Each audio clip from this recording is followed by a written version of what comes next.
Truth Serum Nation? It's Joe again.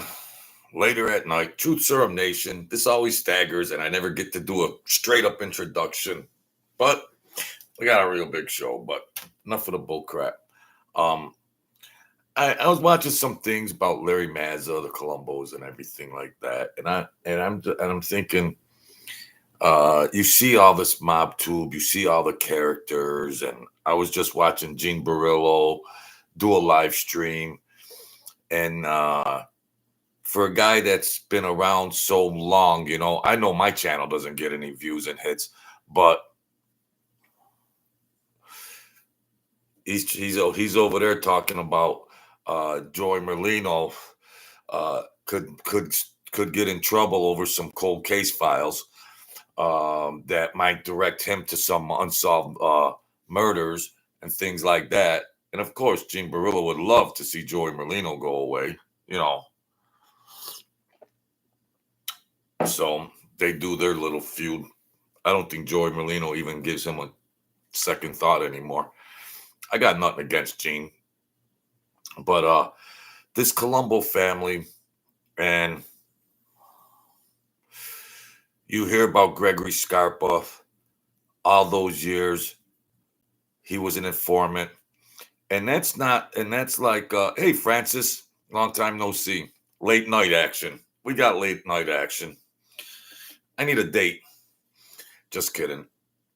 So we hear, and then it comes out, how is Persico doing 100 years in prison?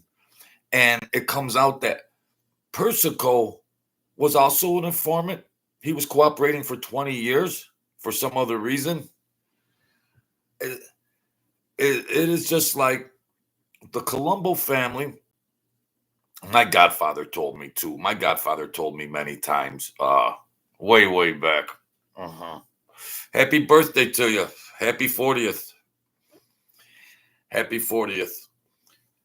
So my godfather used to tell me bits and pieces of things, and way back when, and he told me way back when I was making all them deliveries. He told me they're like the biggest clowns. Forgive me, because you see all these things years later, and I'm a Colombo guy. I'm a Colombo guy that, not made, but that's like my team. That was like my team, even though they were all screwed up. But that was like my team. And then you see the way all these things come out later and later and later, and these old timers come out, and then you hear more stuff. Hey, Deb. And you hear more things later and later and later. And I seen a lot of these guys come and go, and then you hear the elders, they're telling you things and everything like that. But that Larry Mazza, to be tied up, what was there? 1, 2, 3 mob wars. And in the meantime, Larry Mazza is with Scarpa, and Scarpa was a lifetime informant for 40 years because Scarpa helped out the FBI way back to find out who killed, to believe this, unknown information about Gregory Scarpa. How does Gregory Scarpa just automatically get lifetime protection from the FBI? Well, like I've said in many videos, the FBI, they could be a little, slanted out themselves. But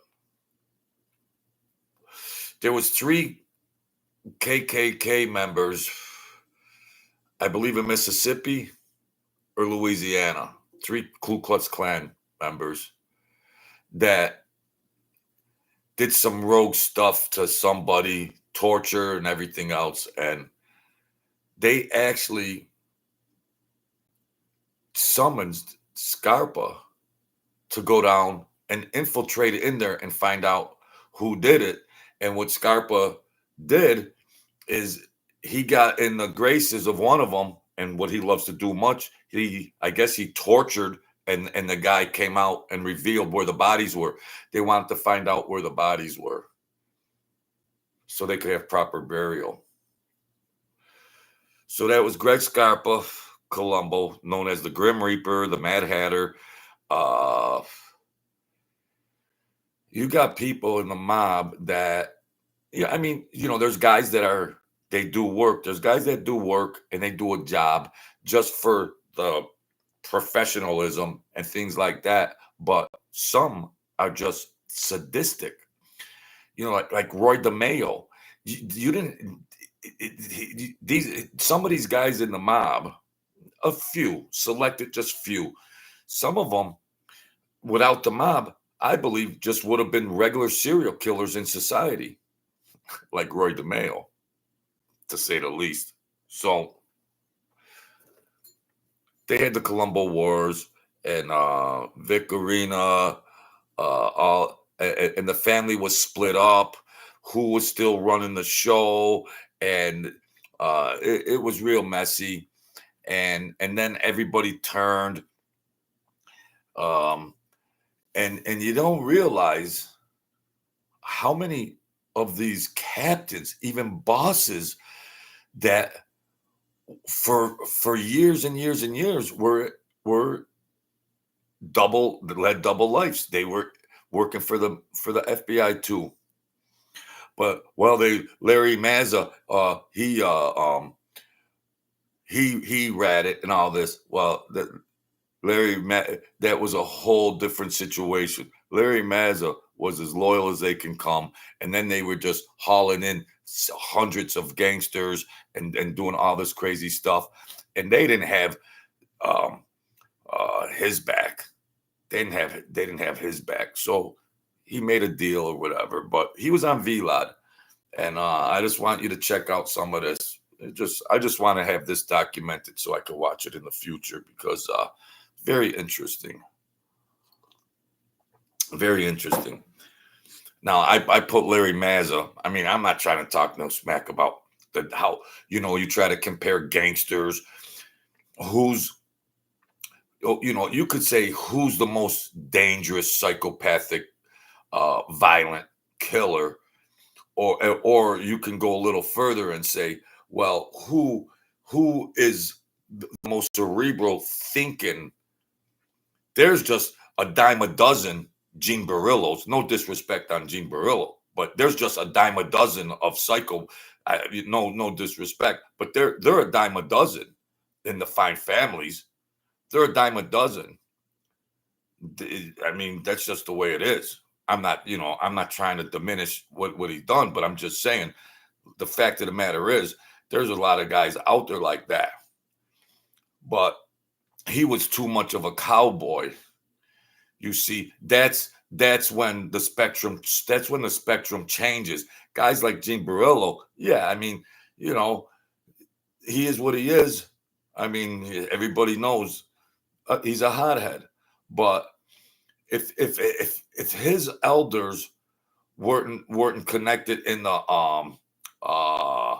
if his elders weren't connected in there, what he was doing, running around and robbing everybody, robbing other gangsters and all that, he wouldn't have lasted 5 seconds. A cowboy like Gene, he wouldn't have lasted 5 seconds. No disrespect on him, but he wouldn't have lasted 5 seconds.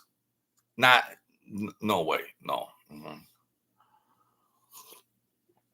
Bob says we call them crash dummies. So I was just trying to communicate that the guys I knew from the Colombos up north here, that and even the old man, and looking back, I talked to a good friend of mine, and a good guy that knows a lot about that life and everything. And even 30 years removed, 40 years removed, I'm realizing somehow I got groomed in there, like too many coincidences, because my godfather did work for the Colombos, And maybe he was talking to Sam, this boss up there, and say, "Oh, you could find JoJo at the racetrack and tell him, you could do some office work because I had business degrees. You could do some office work, and then we could have him deliver the bread and milk." So in retrospect, and I was looking, and then I'm thinking, even old man Sam that I loved, he's probably an informant too. He's probably an informant too. There was guys in his crew that were sometimes doing time in this. He escaped it all. He escaped it all. It is like post Rico, everything just they would tell on their mother. They would tell, some did tell on their family. But I give Larry Mazza, as far as YouTube and mob lore, and I believe there was a story that the other guy in a car, when they were doing the wars, there was bullets flying over. He don't mention another guy in the car. That was my godfather, I believe, because I heard about that story from my godfather. But they will never say anything about. They'll never say his name or anything. There's people that did a lot of stuff that you're not going to see in movies and on MobTube, YouTube. You're just going to see all the people that read it. Joey Merlino did his time, but he's still vulnerable to cold case charges. That's what Joey Merlino is talking about, because that's what Gene Barillo's talking about, because Gene Barillo don't like him. But there's no common respect from a mobster to a mobster to say, well, I hope he can dodge them charges. Gene Barillo is just a cowboy. I wouldn't put him on. I was around thinkers, a lot of thinkers. My cousin, they were thinkers. My godfather were thinkers. Anybody could pull a trigger and be a cowboy and go rob people and he just like robbing people for whatever. But, so Larry Mazza, that is very unheard of. I mean, in mob lore, you got King Rat, Mike Francis, the King Rat of them all, the Senate hearings, Samuel Bull. You got all these renowned rats, straight up rats that weasel their way onto YouTube, and because they have immunity and they could talk about all that stuff. And they're the kings of all that. They are bums. They're not real gangsters. Anybody around that world would say they failed in the mob. Well, he made all this money. He made all that money. He wasn't even a bum. How come when you hear about Persicos and Mike Francis and well, I met him down there because I was delivering the thing. He was nice to me. He was nice. I gotta say, he was nice, and I like his political views and stuff. But he paints some pictures. He paints all these convenient pictures on his channel, and he paints himself to be a certain way. And I'll tell you straight up, I was nobody. I wasn't a made guy. I didn't want to be a made guy, but I was just around, and I was just a little runaround guy. And thank you, John A. Light, for putting that shout out for me. I didn't know you watched, but thank you, John A. Light. He's got his life together. I think he's a councilman now in New Jersey. Picture that. So Mike Francis when all the Colombos and the Third Wars, well, he was in prison. Well, I guess he was in prison for one of the wars or something, but he claimed he's vague. He's vague. Now you get messages and everything else when you're in prison. There's people, the guards.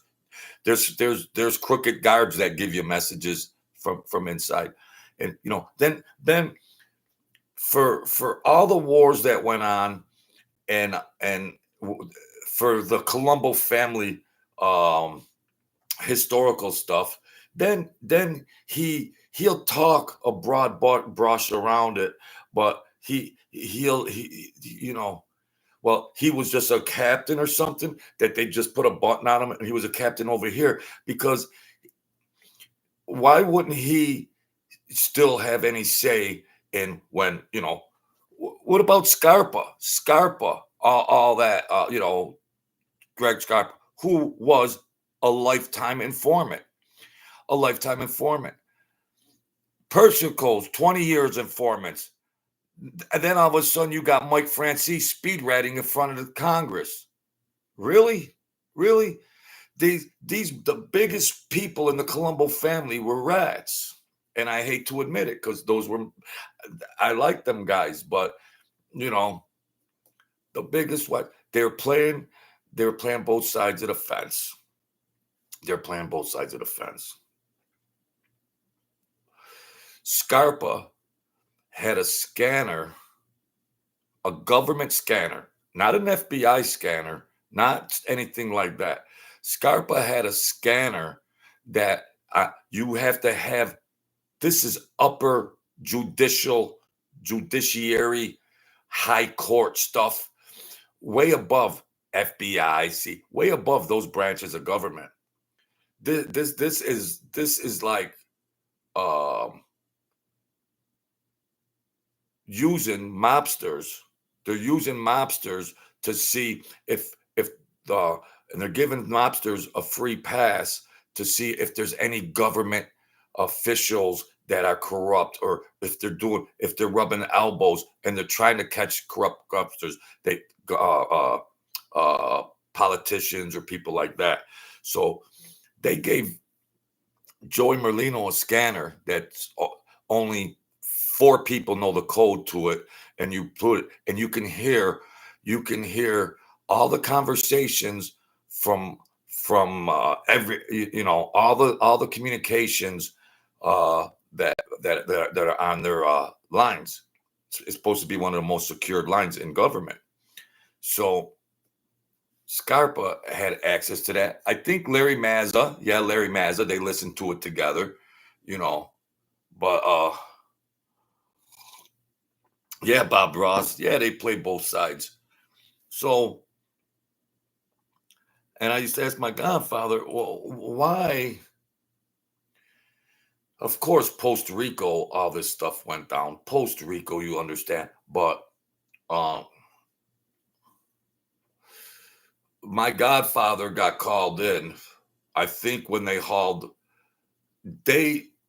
rounded up the whole Colombo family pretty near of 40% of the family, 70 or 90 or 135 members of the Colombo family. They brung them all in. They weeded them out. They threw most of them out, but it was the government just trying to do a big grab, and because during the war, they were leaving bodies in the streets, and Scarpa and Larry Mazza, and I don't know, maybe my godfather got the best of Vic Arena and them.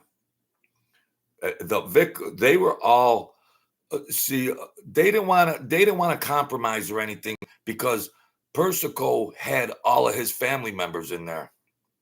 Yeah, all right, Dev. Good night. I love you. So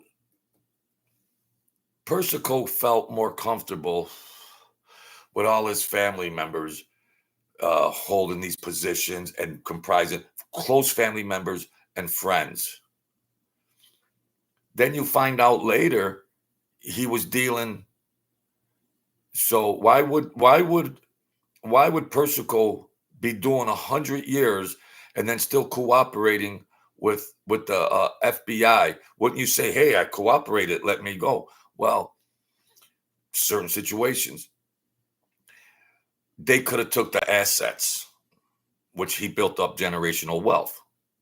So the children and all that could keep whatever businesses or whatever, anything like that. But, so you got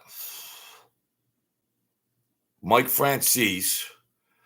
So you would think this Mike Francis would have in his content, well, he'll say, and maybe I'm wrong.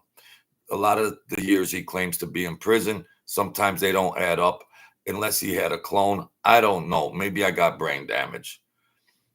I ain't got nothing against Mike Francis. He did what he did, but sometimes he's a cutie pie. He's just a little cutie pie. That's all he is, you know. And he was just running that little crew over there, you know. He was running that little crew, and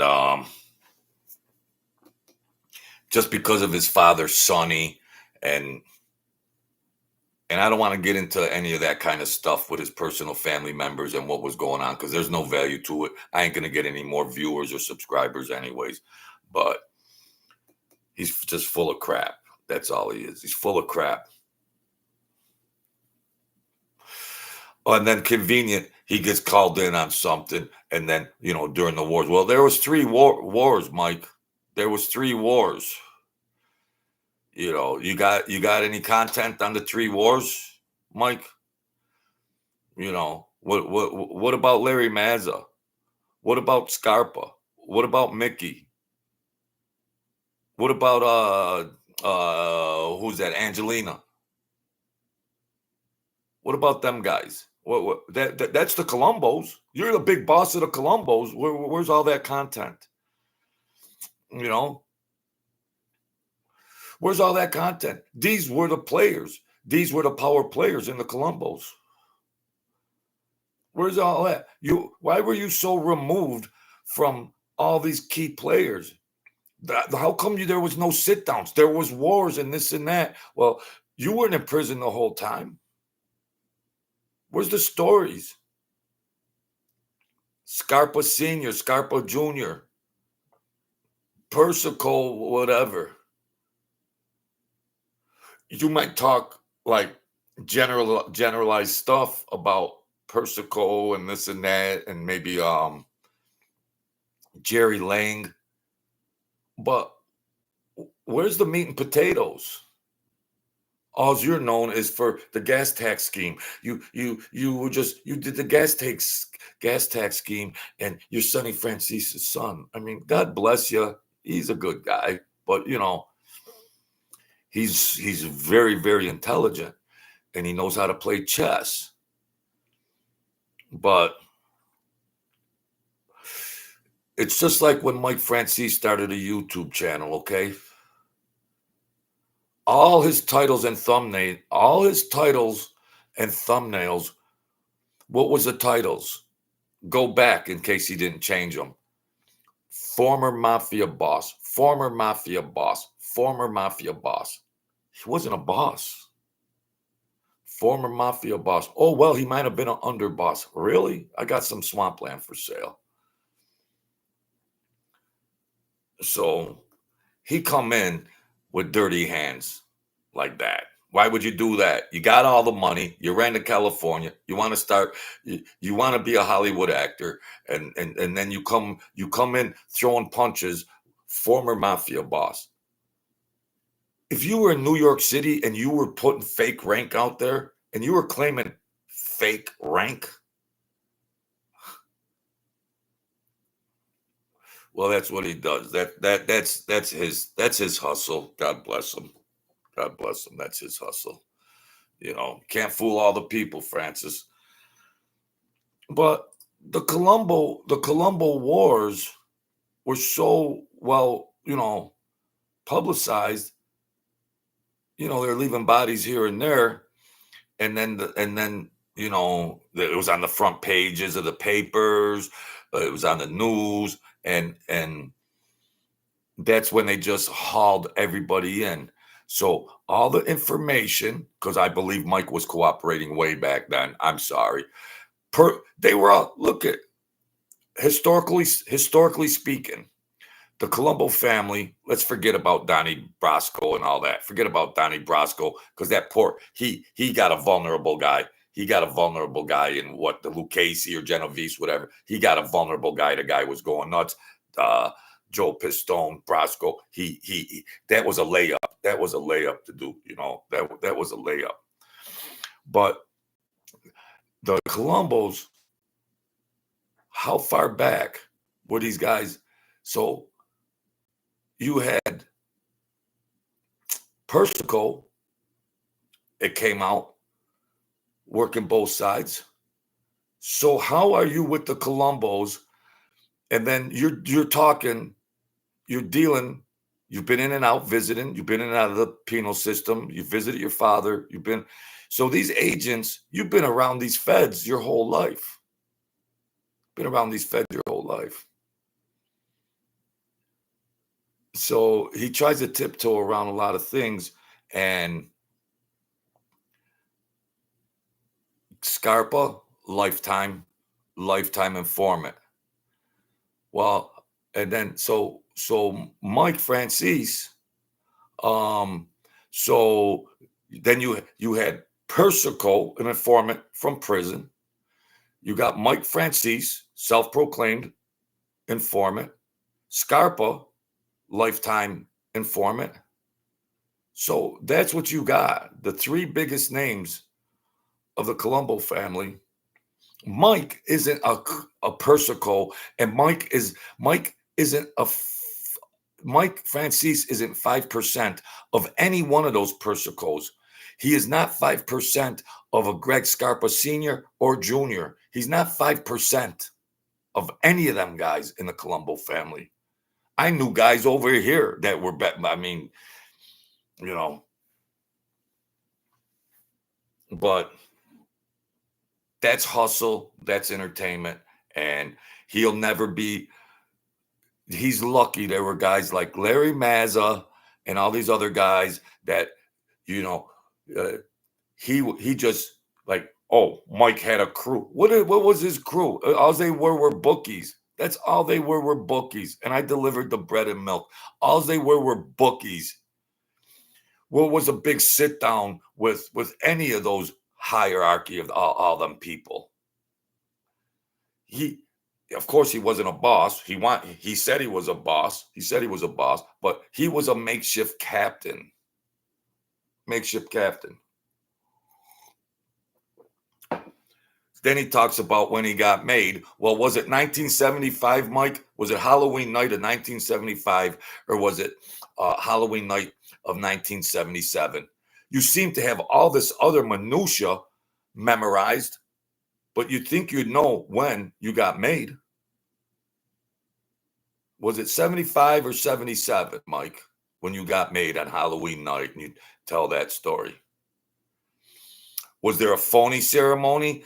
Was there two, and they just, you know, hey, by the way, Sonny's boy Mike got made, and then that just went around, and maybe something said that, maybe somebody said that wasn't official, that wasn't an official ceremony. Oh, let's make him again in 77 because he can shift the narrative like a pro. He could shift the narrative like a pro. He's always the hero. He's always the hero. So I look at the lowest guys in power in the mob that were real gangsters more than Mike. There were 3 Colombo wars. What happened, Mike? There's 3 Colombo wars. You're the big Colombo guy on YouTube. What's the story? Where's the Larry Mazzas? Where's the Joey Angelinos? Where's the Scarpas? Where's the Persicos? So how are you just given carte blanche to just be a captain over here, and none of your dealings, you don't report to nobody? You're just, how aren't you commiserating with these other factions? How? Out of the blue. Out of the blue. You're going to go to medical school to be a nurse, and then all of a sudden you're a captain and you're doing things. Full of crap. Here's Larry Mazza. I'm just going to put the microphone up there. He talks about some things. Now, and this is going back to the gallows and things like that, but they don't mention Gallo, you know, Crazy Joe Gallo and them. But Larry Mazza was telling some stories now, and guys were doing work, freelancers were doing work for different families. But if my godfather did his work for the Colombos. My father was doing work for the Colombos. So the Colombos are splitting up, and my godfather is like, which way are you gonna go? Persico more or less insulated his family with all the close family members and close friends. But my godfather was a lone ranger, and he didn't answer to anybody. He didn't answer to anybody. So I think, and it wasn't a big war like they proclaimed. There was 4 bodies. They were going back, waiting on each other. They're waiting on each other, and there's a couple blowouts and stuff like that. But they sensationalized it. But Mike Francis wasn't around. Oh well, he was in prison for he wasn't in prison for the years. I'm just saying, allegedly, he wasn't. What some maybe I got brain damage, but the dates don't jive. The dates don't jive. See, Mike wasn't on the streets. He wasn't on the streets. Mike Francis wasn't in clubs. He was just off out of the picture, unless there was money being moved around. But I would like to talk to Larry Mazza personally. He's not a big name. He's not a big name, but they were it was very critical during those wars. And Larry Mazza was smarter than them all. Scarpa was too, but Larry Mazza was smarter than all of them. Larry Mazza is a real gangster, but he's a gentleman. He's very, very well educated, and he's very, very well spoken. He's a real gangster. While he cooperated and everything else like that, the whole family went down. He's running with his buddy Scarpa. Mazza's running with Scarpa. Scarpa got him in. His mentor is an informant. So what's Larry Mazza got to lose after that? It all crumbled. But the FBI knowingly, now they know that Scarpa was dying of AIDS at the end. Scarpa was dying of AIDS at the end. He had his stomach burst. He needed a blood transfusion, and he got some tainted blood. That poor Scarpa. So they let Larry Mazza become an informant because number one, they weren't so sure that Scarpa didn't let him know anyways, but he didn't. Everybody was saying, how could Larry Mazza not know? You're elbow to elbow with Scarpa every day. How does Larry Mazza not know? Well, sometimes you just don't know. I believe Larry Mazza did not know. Nobody knew. Of course, nobody knew. He was running. He was an acting captain. He was in power. He was in power. Of course, nobody knew.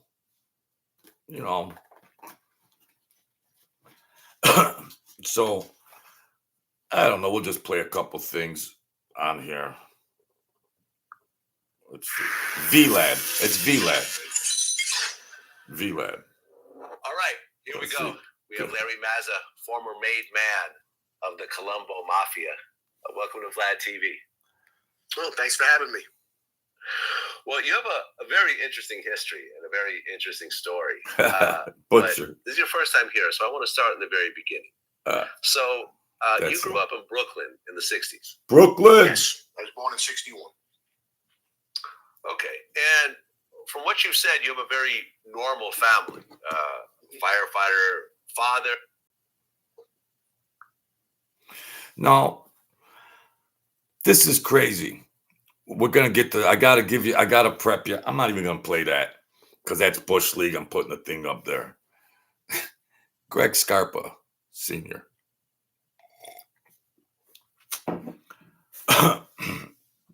Larry Mazza's educated. He's going to go off to school or something, but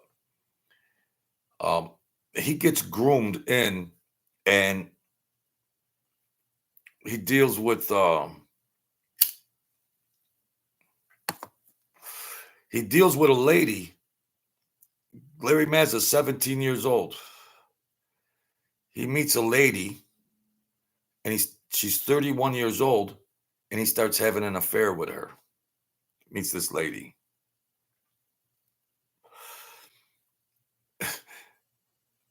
Make a long story short, they're rocking and rolling, they're rocking and rolling, they're rocking and rolling.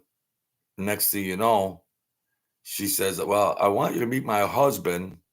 You know, blah blah. It's like, what? And by the way, my husband's Greg Scarpa. He's thinking, whoa, whoa, whoa, whoa, whoa, whoa, whoa. You know, which he knows is the Grim Reaper, Mad Hatter, psychopathic serial killer, and this kid's 17 years old. 17 years old. He's screwing Scarpa's wife. I think her name was Linda. Linda Lou. And he has a meeting with him, and it's like, oh dear, well, I just gotta say what I gotta say. Bum bum bum bum bum bum. Greg Scarpa, I think he had 3 ex-wives. Greg Scarpa had 3 or 4 ex-wives, and he was out there trying to nail everything out there. So this wife he had, he didn't care. He's like, he just wanted Larry Mazza to keep her busy. You know, go ahead. You couldn't rock and roll with her. That means he's got more free time to be away from her. So maybe he can rock and roll with some other woman. So Larry Mazza got in there like that. Then he started proving himself, doing things. See, they groom you. So they could read your DNA. Like, I was just a modest little runner, but then they groom you to see what you're made of, and so they could get a good read on you, and then you can handle other things. Now, they were running numbers, Larry Mazza and them, they were running numbers and bookmaking and gambling, stuff like that. The Colombos ran one of the biggest gambling rings anywhere, the Colombo family. And what's crazy, though, because you're just seeing all these psycho violent guys, and they imploded within their own family. It's bad enough a family's got to deal with one mob family has to deal with 4 other mob families in some respect. When you're having fighting a civil war inside your own family, when you're bringing in 200,000 a week on numbers, and on numbers, the daily number, so they bring him up like that. Now, he's very smart, very educated in math and stuff like that. So, which I was very smart and and educated. So they try to bring you up, but my godfather was an enforcer that would do work for the Colombo family. So somewhere along the line, I can't connect the dots because everybody's dead, but somewhere along the line, I go to an office to do work, a chance meeting at a racetrack with a guy that starts conversation, and all of a sudden he needs somebody to do some office work. And next thing you know, I'm running the bread and milk to the gambling ring. So it's too many coincidences. So they kind of groom you along in a way, but my godfather said, "Don't." I would never want to be made, so I didn't want to be made. My cousin Victor, that wasn't made, but he was high up business deals, construct the highest level like that. So the smart guys didn't join. They made their money. They didn't send it up to anybody. They didn't send the money up. But, so that Larry Mazza and the Colombos, And I think, in my crazy mind, I think there was so much money. Everybody could just chill out, have generational wealth, and get rewarded for this crazy life that you're involved in. If you're involved in high risk, a high volatile vocation, job, you want to hold on to the benefits, the rewards, the pay for that. The guys at the club, they were broke every week. They were broke every week. For all that danger, they were broke every week. And if my godfather, now during the Colombo Wars, now my godfather that they know is a hired guy, very, very smart strategist. So, and he was in the streets more than the other guys were. And so he had extensive knowledge on Vic Arena and all of those guys over there in that crew. He knew their everyday moves. He knew their schedules. He had high intelligence on all of them. And I believe he was also in the car when there was a third guy in the car. I think it was Angelino and Larry Mazza, maybe another guy, but he was a guy that went unnamed he was unnamed. And for whatever reasons, I don't know, he's passed away a long time. So how they imploded, now I don't think my godfather actively went after, but I think he strategized with Scarpa and Larry Mazza and Angelini, of saying, do this like this, you could catch a guy. They were driving around the streets during the war trying to find somebody vulnerable. Now, Mazza and Scarpa and them, they had a pool hall. They had a pool hall, like a headquarters or something. And the other guys had different clubs, but they were all laying low. They were all laying low. So Larry Mazza is man. I look to Mike Francis ain't a 1% of a Larry Mazza. Let's just leave cooperating out of it. The Mike Francis and all that stuff is the reason why these guys went down. They had to cooperate because you had guys like that speed ratting in front of Congress and the Senate. So these were the higher players that left guys like Larry Mazza out to dry. And not to mention that Scarpa was a 40-year informant. Mazza was with him every day.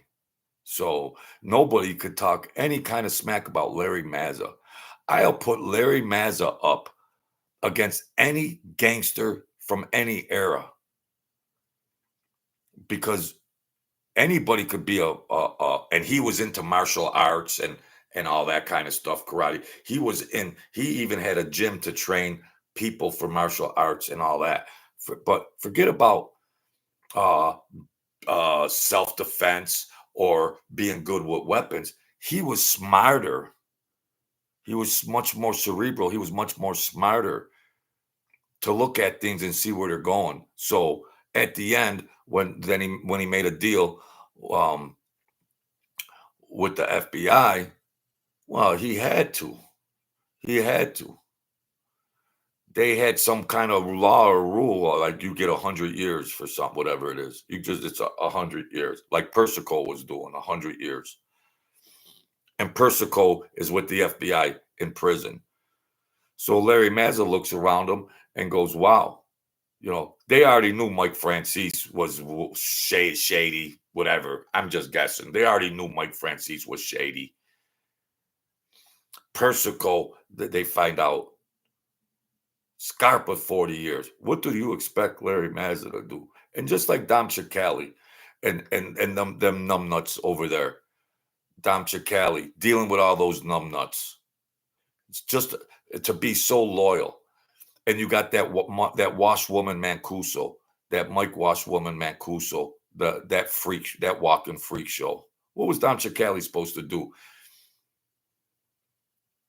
They robbed everything he had when he went into prison, and then they're trying to pick up his wife. How dirty are they? How dirty are they? And Dom Chicali got a YouTube channel and try to be loyal to the family. How are you going to be loyal to a family that's not loyal to you? Well, you took the oath. You took the oath. You took the oath. Shove that oath. Stick that oath. In morals and standards and ethics, you expect a human, a man, a person to say, well, I just got to be loyal to this guy, even though he doing all this stuff because I'm in the Colombo family. I'm in the Lucchese family. I'm in the Genovese family. So they got carte blanche to, when you go to prison, to rob your house, rob your cars, take everything, and then try to screw your freaking wife. So what do you expect from some of these guys? It all went in the crapper. So Larry Mazza, in my opinion, is one of the top. And a guy, for his character, as just a character, good guy, good character guy, Larry Mazza, which most people don't even, he's not a big name in the mob lore, but they want to talk all this stuff about the Colombo family and the wars, and you hear about Gallo and Persicos and all this. Larry Mazza was right there ready around the clock. He was right there ready around the clock in the toughest circumstances. In the toughest circumstances. They went up to a club to have a talk because there was a civil war, and they literally had snipers on the roofs. They got surrounded. Larry Mazza, they must have had 4 guys, 6 guys, 8 guys. Maybe they had 2 cars, 3. They might have had 8 guys, 6 guys. And Persicos and all them, whether there was orders or Vic Arena, there's a power struggle, and they surround Larry Mazza, and I never heard my godfather was there. There's other people that were in the other cars. I don't know if my godfather was there, because he knew the families, he knew both sides of the Civil War, and if they were going to have a sit down, maybe, and they might just get maybe a third, more or less a neutral party's view on this stuff. Because the war was getting too publicized, it was on TV, newspapers, so everything was going to come to an end. And not that long after that, they hauled in 100 people anyways. They hauled them all in. And of course, Greg Scarpa was telling them everything. And who knows what Mike Francis was saying behind the scenes. You know, he's sitting over there in a Manhattan office. He's not at a club. He's sitting in a Manhattan office building. So, oh well. I'm not going to show the interview. It's on VLAD. You want to hear some great stuff, check out the VLAD interview with Larry Mazza. That's a real gangster. And they were caught in a spot. He was caught in a spot. All the power players were rats. He's involved in a civil war where Persico is a 20-year informant, and Scarpa is a 36-year informant. So Larry Mazza is caught in a civil war. There's no, and how do you play it? You got to play that very careful. He talked to them. They brung him in. They talked to him, and he was given the right answers. And Scarpa, you know, they had Larry Mazza said literally 100 people, like a crazy, all with AKAs and everything, and you know they were just strong on him. So you know, yeah. Bob Ross, Michael grew up as a protected kid. Maybe that was the difference. I think Mike Francis was groomed in by the FBI. My personal opinion is he went in and then he got to make all that money, and you know we'll never know the true details of the Mike Francis story because he's so sharp. Whatever you saw in the news or in newspapers or ABC and all that, we won't even know. He's just slick, and I don't blame him. He hustled. He did what he had to do. But he represents himself like something that isn't true mafiosa. It ain't. It's just not true mafiosa. And God bless him. He made it out of there. And so they were all, they were just all turncoats. They were all turncoats. Larry Mazza wasn't. My godfather wasn't. No. If my godfather got picked up on charges or something like that, they would provide money for legal counseling. And my cousin might also. Because when you're doing work for the Colombos and maybe other families, and you hear Mickey got picked up, that's going to raise everybody's antenna. You better get him a good lawyer.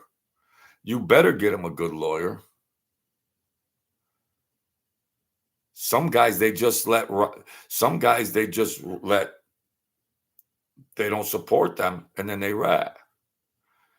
Guy gets picked up, goes in. Nobody's supporting the family. Yeah, the wife and kids are starving, and the guy's trying to remain loyal. And then there's guys that just say, "Yeah, I'll talk." The FBI will go visit you once a week in prison. They'll just go visit you once a week. And you could say, "No, get out of here, get out of here, get out of here." But there might come a 1 week when your wife comes to the prison and says, "Tony ain't helping me. Ricky ain't helping me. We can't pay the rent. We can't do this or we can't do that. The money ran out that you had saved." You know, some guys might have some rainy day money saved, but the money ran out. And then they turn. The Larry Mazza situation was just so bizarre. The Colombos, the big Colombo names, Mike Francis, he ratted in front of Congress. King rat, Persico, admitted 20-year rat. Scarpa, 37-year rat. That's the Colombos. Larry Mazza. Man, Larry Mazza, I give him a lot of credit. He's the lowest name, one of the lowest recognizable names. Sammy the Bull was a gangster. Sammy the Bull couldn't carry Larry Mazza's jock strap. Sammy the Bull Gravano couldn't tie his shoes. All these big gangsters on YouTube and all that, they couldn't sniff Larry Mazza. They couldn't sniff him. Larry Mazza forgot more than those bums knew, just for common knowledge and education and strategy. He's one of the sharpest guys that had to be ended up in the Colombo family. But he's living a good life now. I think he's about my age or maybe a little older. So, That's the crazy. That's just. I wanted to talk. That's all I want to do is talk little bit about that. I wasn't a made guy, but I was loyal to the Colombos, and it's just nice to know there was a real, because I've seen so many f ups.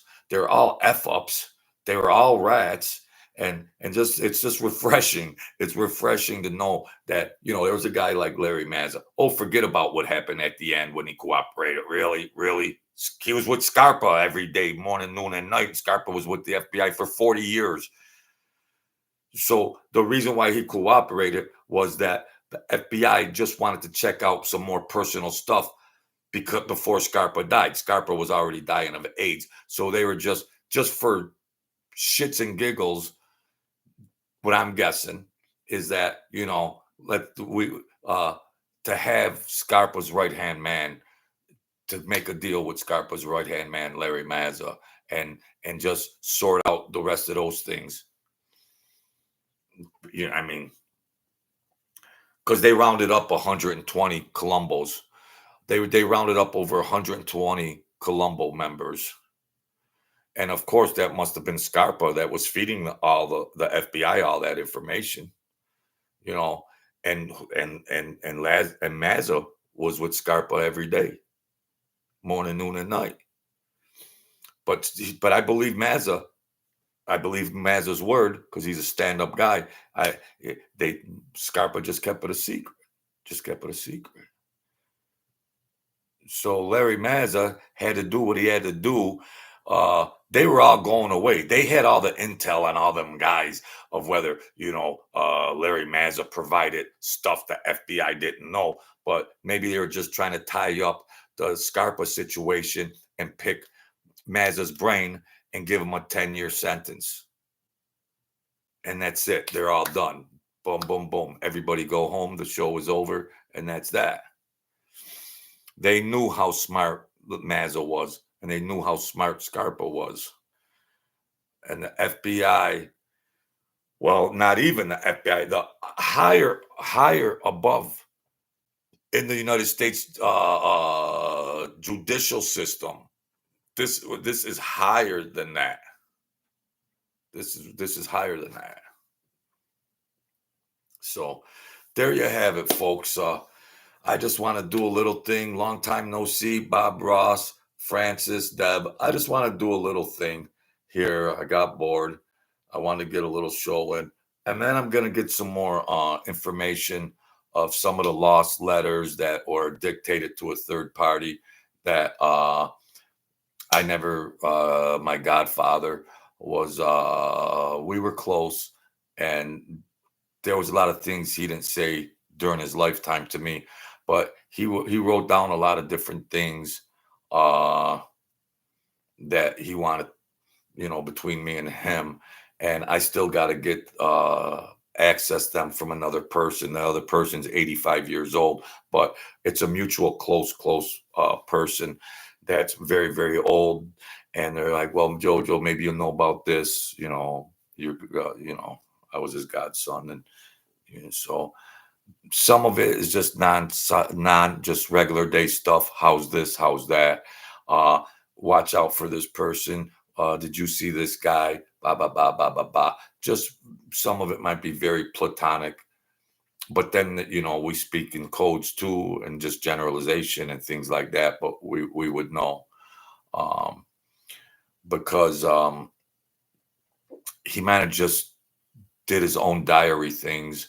And then he had a real high IQ, but the communication and stuff. So I got to get a hold of those. I got to get a hold of those, and maybe try to get see if there's any information in there on the Colombo Wars. We talked about stuff back and forth, but and how come then Mike Francis, before he passed away, and I was, it was like, I says, what about that Mike Francis? He's like, he ain't a shot caller. He's just a businessman accountant. When I was running the bread and milk and everything, he said, no. Well, because when I was delivering the bread and milk and Mike was there and Mickey was there, they were face to face on the street. But when I left and everything and left all that hustle, I would just ask him certain things. And he wasn't the kind of guy, because he did a lot of work for the Colombos, and maybe he did work for Mike. Maybe he did work for Mike. So maybe Mike paid him, you know, some things. So he wasn't the kind of guy that would say, well, he was a no good rat and this and that. He wasn't the kind of guy that would do that. Everybody had a role, everybody had a part to play, and you just did it, and that's life. So I understand his side of the view. I just get PO'd after the fact, and all of a sudden, this Mike sprouts up like a weed, talking about he's the boss of the Colombo family. Yeah, okay. All right, folks, there you have it. We'll keep the show going. We'll keep the show on the road. Thank you. Good to see you, Francis, Deb, Bob Ross. Thanks for coming in. We'll keep the show going. I wanna access some of that stuff. You could call him a hitman. You could call him an enforcer. You could call him a serial killer.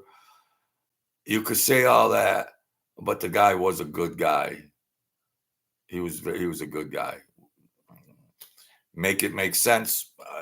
That's not my position. You know, Mike, how good to see you, Mike. Good to see you sneak in there like that. So it's hard from just being Joe Citizen to, you watch these types of things with all these YouTuber gangsters out there, and you can only see it from a certain lens, a certain perspective. When you're in the middle of it, it looks completely different than what the viewers are hearing from these stories. You might get a generalization or the gist of the story, but there's so many other variables that are in the air. There's just constant variables in the air that you got to consider. You got to think. You got to play chess. You got to strategize. It just sounds so neat and clean. Somebody tells a mob story. Oh, blah blah blah blah blah blah blah blah blah. But there's so much. It's all in motion. It's circular thinking. You know. It's so it's hard for the viewer.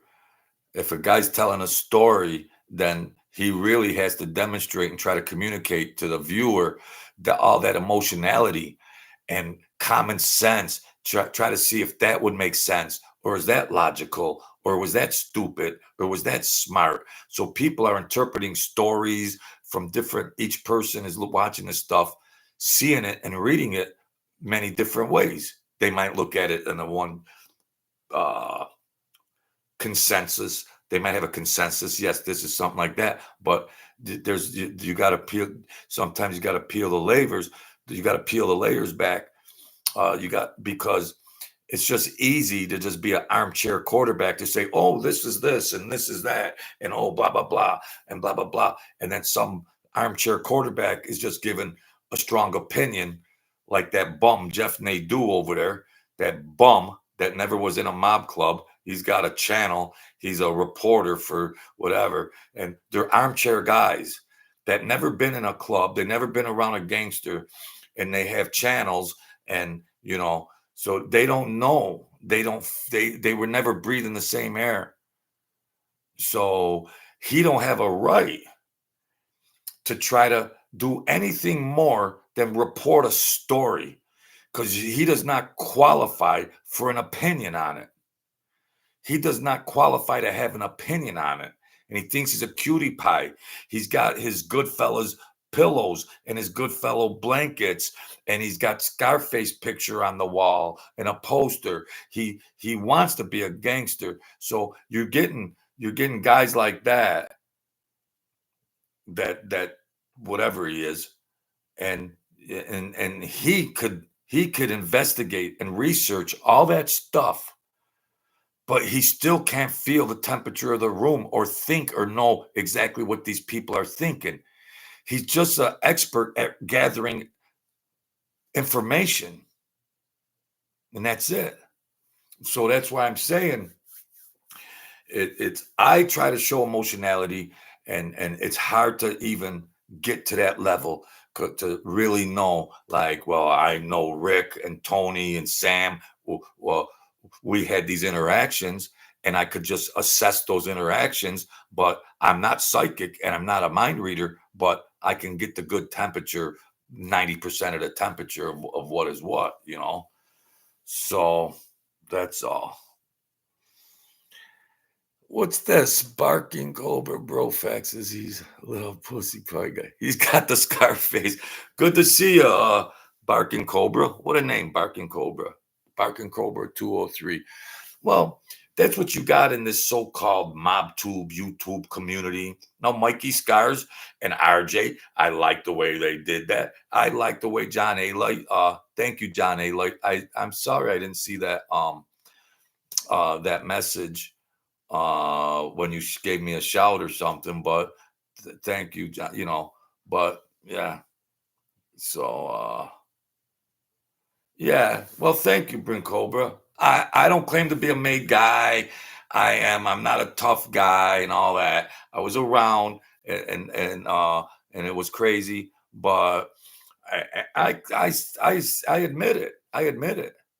I admit it.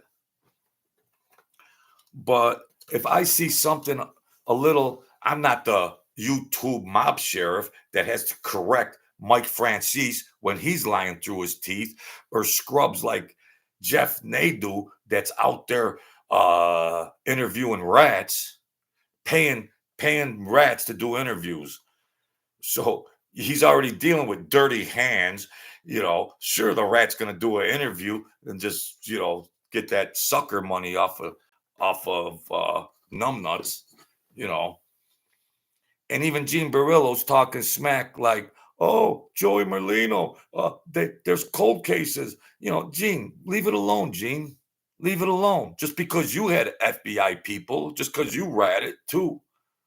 Oh, yeah, you did 12 years total here and there. But you see the DNA of these people? You see the DNA of these people? For the sake of Gene trying to get his views and all that, I don't have any views. So my motives are just plain and simple. I do music videos. I like meeting the people here. These other guys are all rat nuts. They're all rats and they're all nuts. That's all. And Gene Barillo's generation, what those guys were doing, if his elders weren't shot callers, Gene Barillo wouldn't have lasted 10 minutes down there in Ozone Park. Mm-mm, mm-mm. Let the truth be told. He's a hothead, blah, blah, blah. He wants to fight and all this and that. Go ahead. Go ahead. He did a live stream tonight. What did it have? 2,000? 2,000 or 5,000? I mean, I got nobody. I admit it. I just do what I do. I got shadow banned on here. They shut me down. I was rising higher and higher, but they shut me right down, Cobra. They shut me down. I was talking about politics and certain things like that. They shut my channel down for a year. I wasn't even on the algorithm, but I just enjoyed the people that would come in. I'd kill time, and I got sick of telling old mob stories. I was just doing regular things. I even played music stuff, Zeppelin. Maybe we'll do some Nirvana or whatever. But I just try to do a show. I'm not a one-trick pony. I don't have editing. I don't have special lights. I don't do this. But I don't have a script, and I could do any show. I could produce, direct, air any show. I'm confident, but I just got screwed up. They shut me down. They shut me down. There's nothing I can do. I thought there was freedom of speech, but it was an election year. It was an election year. So, and there's stuff my godfather told me about Mike Francis and some others that why even utter it? Why even utter it? Because my channel ain't gonna skyrocket. I mean, oh, Mike did this, and you know what happened in Mike's family? Oh, you know what happened with his mother and his brother? I, you know, For what? I ain't gonna get any views anyways. They still got me on a low algorithm. I'm still on a low algorithm. So when you look at a menu, if you go in a restaurant and look at a menu, my channel is in the fine small print on the bottom that you need a microscope to see. So that's where they got my channel. But I don't give up. I tell the people, keep fighting, be confident, be strong. The world is a vampire. It wants blood. No, keep fighting. Keep fighting. You know, keep fighting. I'm a therapist too. I'm a therapist. Try to raise people up in their psychology and their quality of life, their relationships. We only have one life to live. Don't waste time. I had a lot of great years, thank you God, and I dodged a lot of things to be alive. So this is just all gravy time for me. So the least I could do for God and the angels is, you know, it's tough to talk about. My mother didn't raise a gangster. My mother raised a good boy, so she wouldn't want me telling, all these mob stories all the time. So that's why I try to throw some motivation in at the end and some inspiration, because this is all entertainment stuff, a subculture of violence and insanity. But you folks have your own lives to live. You have to have a better quality of life, better relationships. Don't get stuck and get caught up in drugs and alcohol and go down a slippery slope. You got to stay strong, even when you're getting smashed around. I was on life support for a year. My mind was blank. You got to keep fighting. You got to keep fighting.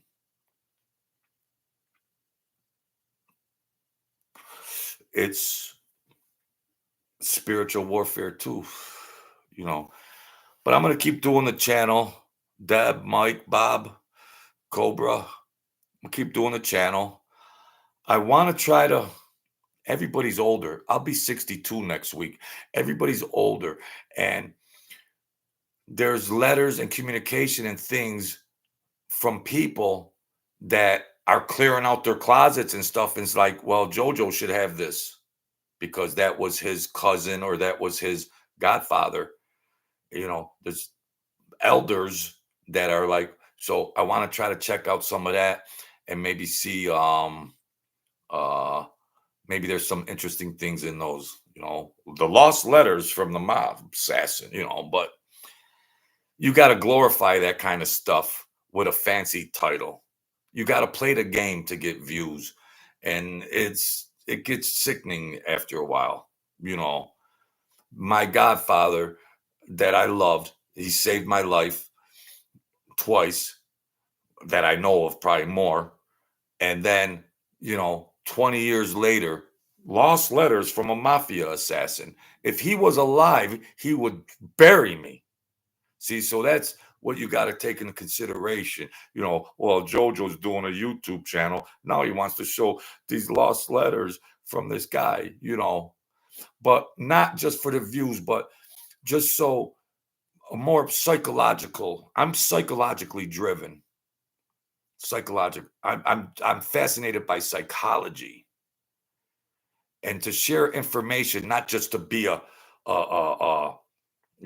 get over on that, just to show that these guys were regular people. They had families like you and me, and they were just trying to survive in a life. They're trying to feed their family. Some people are plumbers, some are accountants, some are janitors, some are this, some are that. Some go down this other trajectory in life, but they still have the same. They're still people too. They still have relationships, and they still are emotional people too. A mafia assassin still can have his feelings hurt. A mafia assassin can still feel sad about something. So they're not robots. So I just try to demonstrate that a little here, and not to just butcher his memory, but to hold him in high esteem, that he did what he did to support his family. So that's that.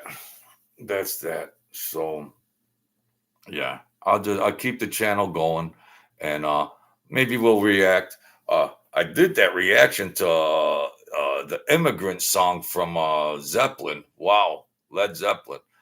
I did the reaction to that ELO, Electric Light Orchestra. Man, they were so different, ELO. So maybe we'll check out some other stuff. Who knows? I try everything on this channel, but I like talking. I like the little company I get in here. I'm a lonely old man. I need some company.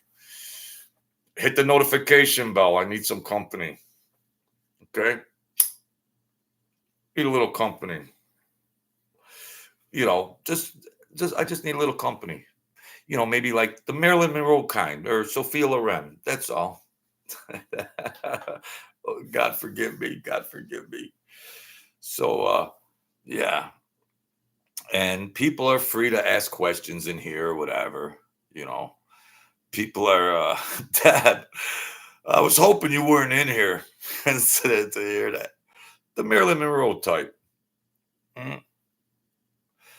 So, yeah, everything's good. At least I'm able to get some subscribers now because they shut me right down. I might get into some little political stuff, but you know, they might shut me completely right off. And I got strikes. My channel got strikes that I'm trying to get removed off of it. So I gotta behave. I really gotta behave, you know. We're gonna have problems, Deb. I'm not really into the Carol Burnett type. One of the greatest comedians ever, Carol Burnett. That'll be on at midnight too, so I don't want to miss that while we're talking about it. So we like to have a little fun over here. We like to have a little fun, a little entertainment, but then then we also want our quality of life to be better. You know, we all have that in common. We all want to have good relationships. We want to prosper whatever we're putting our energy into. So that's normal stuff. Don't be pissed off for what you don't have. Be happy for what you got. Keep focused. And if you're all pissed off about this and that, you're distracted. The devil wants to distract you, but no, stay on your game. Stay on what you're thinking. You can't be crying about this or that. Just stay thinking about a solution. Think about ways to get over obstacles and succeed. So that's what you got to do, folks. I should be getting paid for this, but I'm not. But it's the deal I made, so I got to share something. So there you have it. Thank you, everybody. Put this notification bell and the like button. You know, I guess that'd help me out a little bit. You know, they've smashed me down. I need all the help I can get. Yeah, you too, Deb. I need all the help I get. So I know it's hard to take that finger. I know it's tough to take that finger and just hit that like button. Boy, I know that's tough. Forgive me. That notification bell. Yeah, hit that mofo. So there you have it. I'll tell some more mob stories in the mix and this and that, but it gets sickening after a while because, you know, so be the kings and queens of your world. Don't give up. The world is a vampire. It wants that blood. No, keep your head on. Put your spiritual armor on. Look for solutions. Look at the sun. Don't look at the clouds. Look at the blue skies. Don't concentrate on the clouds. Come up with a plan. You're going through addiction. You're going through bad relationships. You're going through this. Yes, your world is crumbling right on you. It's imploding on you. No, you can come back. I come back from being brain dead, life support for a year. My mind was totally erased. I was 90 pounds skin and bones on IVs for a year. No, you can come back, folks. You can come back. Believe in it. Speak it into reality. It will manifest. Well, I'm glad I got $1 million. Well, let me speak it into reality because I think I'm eating bologna sandwiches right now. What's up, Deez? You have a good one too. So keep your head together. Mafia is totally a very interesting subject, but you guys have lives outside of that. This might be entertainment, flata, flata, flata, flata, but you still want to live good. You still want to live good. Okay. I don't have anything, and I'm a happy camper just to be alive. I'm a happy camper. So whatever God's plan is, I'll accept it because he brought me back from the dead anyways. So this is gravy time. It's gravy time. I get to rock and roll, laugh, have fun, do this or that. It's gravy. So that's it, folks. Stay strong. And if you need help, don't be a macho man. You need a confidant. You need somebody to talk to. Reach out. That's a sign of strength more than suppressing things. It'll just make you go crazier and crazier and crazier. You're being bombarded by a lot of different things, and you're stuffing it. You're stuffing it. You're stuffing it. No. It takes a strong, confident individual to reach out to somebody and say, I'm having some problems. What do you think about this? What do you think about that?